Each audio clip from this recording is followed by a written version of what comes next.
अस्सलामुअलैकुम वरहमतुल्लाहि वबरकातुहू। इत्तेहाद न्यूज़ में आप सभी का खैर मकदम है। केरला में इंतकामी कत्ल का दौर जारी हो चुका है। एसडीपीआई के जुबैर का आरएसएस की जानिब से कत्ल करने की बात कही जा रही थी, लिहाजा इसी के बदले की बात कहते हुए आरएसएस के एक कारकुन के कत्ल की वारदात आज पेश आई है। एसडीपीआई के जुबैर का आरएसएस की जानिब से कत्ल करने की बात कही जा रही थी। वाज़ह रहे, जुबैर जुमा की नमाज अदा कर घर लौट रहे थे। उस वक्त कार से ठोकर मार गिराया गया। इसके बाद बेरहमी से तेज हथियारों से हमला कर कत्ल कर दिया गया। शदीद जख्मी जुबैर को अस्पताल में दाखिल किया गया, लेकिन इनका इंतकाल हो गया। केरला के पलक्कड़ में वारदात पेश आई। पूरा देश अब मजहबी तशद्दुद की लपेटों में झुलसता दिखाई दे रहा है। रोजाना हर लम्हा हिंदू मुसलमान मंजर देखने को मिल रहा है। हाल ही में खरगांव मध्य प्रदेश में हो या फिर राजस्थान करौली में हो, मुनज़्ज़म साजिश के साथ मुस्लिम मोहल्लों में जानबूझकर रामनवमी का जुलूस ले जाया गया और खुद ही पथराव कर मस्जिदों से पत्थर आने की बात कही गई और फसाद बर्पा कर दिया गया। अब संविधान, कानून, इंसाफ के मायने भी बदलने लगे। वैसे तो अक्सर मुस्लिमों के घरों पर बुलडोजर घुमाकर शिवराज हुकूमत ने खुद संविधान मुखालिफ होने की दलील तो दे ही दी है, लेकिन 3 ऐसे मकानों पर बुलडोजर घुमाकर दुनिया भर में फजीहत की नौबत भी एमपी की हुकूमत पर आई है। वैसे भी एमपी अजब है कहा जाता है, लेकिन मामला अब इससे भी आगे बढ़ते हुए 3 ऐसे लोगों के घरों पर बुलडोजर चलाया गया, जिसमें 3 मुस्लिम नौजवान पहले से ही जेल में मौजूद थे। इनको भी रामनवमी के फसाद में मोटरसाइकिल चलाने का इल्जाम लगाया गया, जबकि शाहबाज, फकरू और रऊफ पहले से ही कत्ल की साजिश के मामले में जेल में 1 महीने से बंद थे। लेकिन पुलिस की कहानी भी अजीब है। इनके मुताबिक 10 तारीख को रामनवमी के जुलूस पर जो हमला हुआ, इनमें ये तीनों शरीक थे। लिहाजा इस मामले को लेकर शिवराज हुकूमत कटघरे में खड़ी तो नजर आ रही है, लेकिन पूरे मुल्क में एक नई तस्वीर, नया भारत देखने को मिल रहा है कि मुसलमानों पर जो जितना ज्यादा जुल्म करता है उतना ही बड़ा लीडर बनता दिखाई दे रहा है। अब हर तरफ मुकाबला लगा हुआ है कि कौन कितना मुसलमानों पर ज्यादा जुल्म ढाता है, या फिर शिवराज की एमपी हुकूमत, या फिर कर्नाटक की बम्बई हुकूमत, या फिर यूपी की योगी हुकूमत। आज भी खरगांव या करौली, दोनों तरफ भी कुछ ठीक नहीं रहा। मुसलमानों को आज भी डर खौफ के साए में जीना पड़ रहा है। अब मुसलमानों के घरों पर बुलडोजर चलाने का मुकाबला लगा हुआ, कभी योगी तो कभी शिवराज हुकूमत की जानिब से किसी अदालत, किसी मुकदमे की सुनवाई के बगैर फैसले लिए जा रहे हैं। फसादियों के नाम, फसादियों के चेहरे हुकूमत खुद ही पहचान कर इन पर कार्रवाई करने का गोया सिलसिला जारी हुआ है। करौली में जहां मुसलमानों के बाजार को ही नजरआतिश किया गया, वहीं आज और मुस्लिम दुकानों को जलाने की खबर हासिल हुई है। वहीं खरगांव में मस्जिद में मूर्तियां रखने की खबर हासिल हुई है। मस्जिद में मूर्तियां रखने की खबर सोशल मीडिया पर शेयर किया गया है। हिंदुत्ववादी तंजीमों की जानिब से खरगांव के सराफा बाजार की धान मंडी मस्जिद में मूर्तियों को रखकर पूजा पाठ की गई, ऐसी खबर हासिल हुई है। भाजपा और हिंदुत्ववादियों की सारी कोशिशें मुसलमानों को हुकूक से महरूम करने की है। इसी कड़ी में तरह तरह से मुसलमानों को हिरासा किया जा रहा है। मस्जिदों के सामने तशवीशनाक गीतों के साथ हंगामा करना, हाथों में तलवारें लहराते हुए भड़काऊ नारे लगाना, मुखालिफत करने पर हिंसा यानी कि तशद्दुद को कायम करना और फिर कार्रवाई के नाम पर बुलडोजर चलाना, यह सब इस बात की दलील है कि भाजपा इख्तियार रियासतों में दूसरा संविधान लागू हो चुका है। वह संविधान संसद से मंजूर नहीं किया गया, वह हिंदू राष्ट्र का अपना संविधान है। उस संविधान में मजहबी अक़लियतों के पास शरीयत के हुकूक नहीं है। खरगोन की कार्रवाई इसी पर मुहर लगाती है। भाजपा की यही खासियत है कि उसने बिना घोषित किए, यानी कि बिना ऐलान किए, इस देश में दूसरा संविधान यानी कि दूसरा आइन लागू कर दिया है। और लोकतंत्र के रक्षक और मुहाफिज ट्वीट कर संविधान, लोकतंत्र बचाते रहे।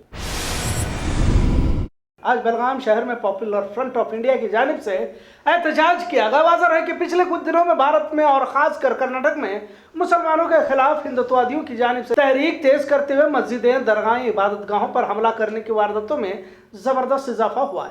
लिहाजा हिंदुत्ववादियों पर कार्रवाई की मांग पॉपुलर फ्रंट ऑफ इंडिया की जानिब से की गई और डीसी बेलगाम को मुतालबा भी पेश किया गया। रामनवमी के मौके पर हिंदुत्ववादियों की जानिब से मस्जिदों पर भगवे परचम लहराने की बात की मजम्मत करते हुए इंतजामिया की मौजूदगी में भी फिरका परस्त बेखौफ होकर मस्जिदों के सामने नंगा नाच करते रहे, लेकिन इन पर किसी तरह की कार्रवाई नहीं की गई। आरएसएस, बजरंग दल के गुंडे मुल्क के अमन अमान को नुकसान पहुंचाने की कोशिश कर रहे हैं। भारत की आज़ादी को मुसलमानों ने अपनी जानों की कुर्बानी देकर हासिल किया है, लिहाजा किसी हाल में भारत को हिंदू राष्ट्र बनने नहीं देंगे, ऐसा पीएफआई के हाफिज अब्दुल वाहिद ने कहा। भारत में हम इस वक्त यहाँ इसलिए जमा हुए हैं कि हिंदुस्तान के शांति को, अमन को ख़राब करने की कोशिशें की जा रही हैं। हिंदुस्तान के संविधान में बहुत सारी गलतियां की जा रही हैं और हिंदुस्तान के अंदर जो एकता है वो हिंदू और मुस्लिम की एकता को तोड़ने की कोशिश की जा रही है। ये रामनवमी के मौके पर ये बहुत सारे आरएसएस के और बजरंग दल के गुंडों ने हमारे इलाकों में घुसकर हमारी मस्जिदों के ऊपर अपने गुंडे किस्म के हरकतों को करने की कोशिश की है, जिसके खिलाफ हम लोग यहाँ जमा हुए हैं। आज हमारा जमा होना ये हिंदुस्तान के इंसाफ के लिए, हिंदुस्तान के कानून की हिफाजत के लिए है।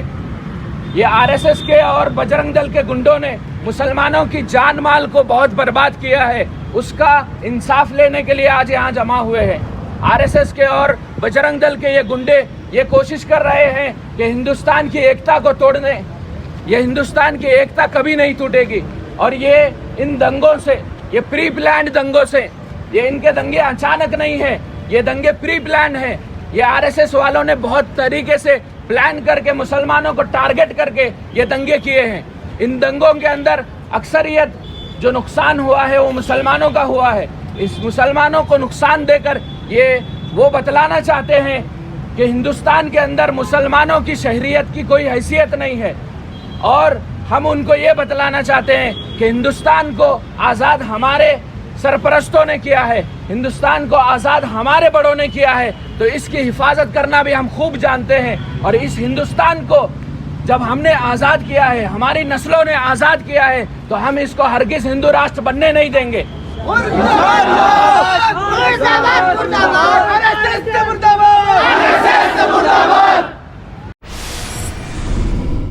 आज बेलगाम में साबिक आईपीएस अफसर भास्कर राव ने सहाफियों से मुखातिब होते हुए भाजपा की रिश्वतखोर सरकार पर सवाल उठाते हुए भाजपा वजीरों को ही कटघरे में खड़ा कर दिया। वाज़ह है कि भास्कर राव हाल ही में आम आदमी पार्टी में शमूलियत अख्तियार किए हुए हैं और इसी पस मंजर में इन्होंने प्रेस कॉन्फ्रेंस का एहतमाम किया था। आज कई सारे लोगों ने भी आम आदमी पार्टी में शमूलियत अख्तियार की। भाजपा हुकूमत को निशाना साधते हुए भास्कर राव ने कहा कि संतोष पाटिल की मौत भाजपा की रिश्वतखोरी ने ली है। भाजपा के अक्सर वजीर इस लानत में मुलविस होने की भी बात कही। इस वक्त आम आदमी पार्टी के जोनल सेक्रेटरी अजित टोपन्नावर और दीगर जिम्मेदारान भी मौजूद है। इस प्रेस कॉन्फ्रेंस के बाद उज्जवल नगर पहुंचकर तस्बिया नदाफ और आम आदमी पार्टी के कारकुनान से मुलाकात की। मस्जिद सुमैया के जिम्मेदारान ने इनकी गोलपोशी। इसके बाद दरबार गली पहुंचकर दावत इफ्तार में शिरकत फरमाई। यहाँ पर भी कसीर तादाद में लोग शरीक रहे। मैं अप्रैल 4 तारीख को आम आदमी पार्टी में दाखिल हुआ दिल्ली में, श्री अरविंद केजरीवाल जी और मनीष सिसोदिया जी के सामने। और ये मेरा कॉन्शियस डिसीजन था कि मुझे इसी पार्टी में दाखिल होना है, कांग्रेस में भी नहीं, बीजेपी में भी नहीं। इसका वजह यह है कि ये जो दोनों बड़ी पार्टियां हैं ये बहुत वजनदार पार्टी है। इनके पास इतना बोझ और वजन है जिसको उठा के मैं नहीं चल सकता, क्योंकि कुछ भी बोलने से वो एक दूसरे को की और उंगली दिखाते कि क्या आपने नहीं किया, क्या आपने नहीं किया करके। इस वास्ते अरविंद केजरीवाल जी का काम से मैं बहुत प्रभावित होके पिछले 4-5 साल से उनके साथ मैं टच में हूँ और आम आदमी पार्टी ज्वाइन किया। और वहाँ ज्वाइन करके बेंगलोर आने के बाद में अरविंद केजरीवाल जी ने मुझे कहा कि पार्टी को चुनाव के लिए तैयार करो और स्टेट का पूरा दौरा करके लोगों से मिलके जो लोग जो चुनाव में खड़े होने वाले हैं उनकी तैयारी करो। सो इसी कारण मैं अभी पिछले 4 दिनों से चित्रदुर्गा, कोप्पड़, ये अपना विजयनगर और उसके बाद बागलकोट, बीजापुर और आज मैं बेलगाम आया 2 चीज़ों के लिए। एक जो है हमारे मेम्बरान्स को ज़्यादा करने के लिए, लोगों की संख्या ज़्यादा करने के लिए पहला, और दूसरा एक ऑर्गेनाइजेशन बनाने के लिए। अभी जिले तक तो हम हैं लोग, बाकी नीचे भी हैं, लेकिन एक ऑर्गेनाइजेशन स्ट्रक्चर नहीं है। 4 जिले की जिम्मेवारी राजीव टोपन्नावर ने लिया है, उसके बाद में बेलगाम जिले की जिम्मेवारी इन्होंने ले रखी है। इनके लिए भी बहुत बड़ा जगह है क्योंकि 18 MLA यहाँ पर हैं।